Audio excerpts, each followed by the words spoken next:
24% of Americans have done it at least once in the last year. 9% have done it at least 3 times. 7% have done it more than 5 times. Yikes. Like, just that, like, and I think the way the word sounds perfectly encapsulates it. Like, it's such a tension-filled word, and it's just yikes. 26% said they were somewhat afraid of doing it.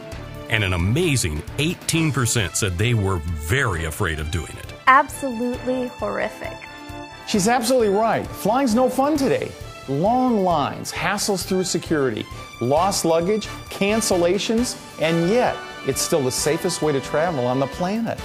Try to tell that to the estimated 60 million fearful flyers in America. They believe flying is dangerous, it's risky, and it should be avoided at all costs.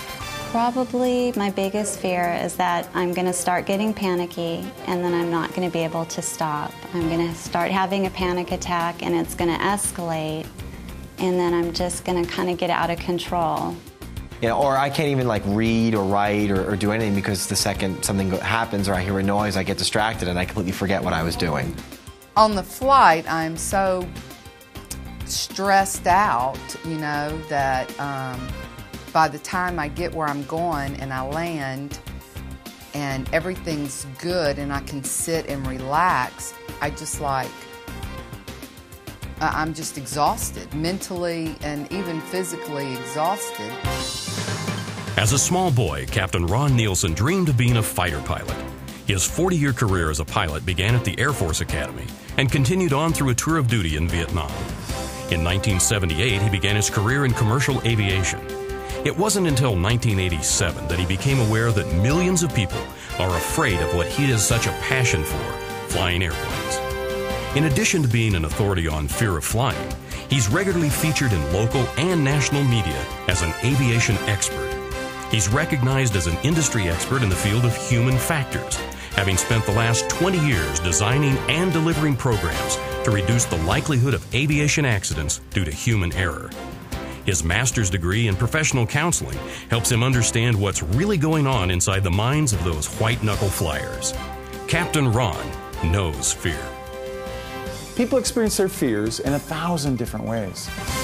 I see pictures, and I think I would like to be there to see them for myself and not on my husband's digital camera or through emails.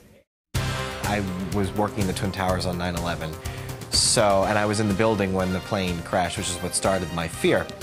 So after that happened, I did feel alone, and you know, like nobody, you know, I knew other people experienced it, but nobody was feeling the way I was feeling, and that's the way I feel, you know, sometimes when I'm on a plane. No one feels exactly how I feel. I haven't seen my grandbabies in over 3 years, and they live in Pennsylvania, so I mourn for them every day. Oftentimes, fear of flying limits relationships. It keeps families apart. I've got to overcome my fear of flying for my grandchildren. There is no other reason. Because I can't fly, I miss out on a lot. Yours is going to get stuck up here. And that's the essence of fear of flying, okay? So, not only does fear of flying hurt relationships and families, it can hinder careers. 13% of the companies surveyed by USA Today said fear of flying has affected their business. This happens when qualified employees will pass up promotions because they require air travel, and then less capable workers are sent to out-of-town meetings. I actually won a fellowship from 2004 to 2005 that allowed me to travel to countries of my choice to research whatever I wanted to. And I almost didn't accept the fellowship because I recognized that I would have to take about 13 flights. And so that was the point where I went, this is not good. there's no secret to overcoming fear of flying. You have to admit it, however, because you can't fix what you don't acknowledge. You may not be able to control your thoughts, but you can control your reactions. Captain Ron's program is fabulous. It worked so well for me. Any of my friends, any family members, anybody that I come in contact with, I highly recommend that they take advantage of Captain Ron's program. Once fearful flyers learn the truth about flying and flying safety, then they're cleared for takeoff. and they can truly slip the surly bonds of earth.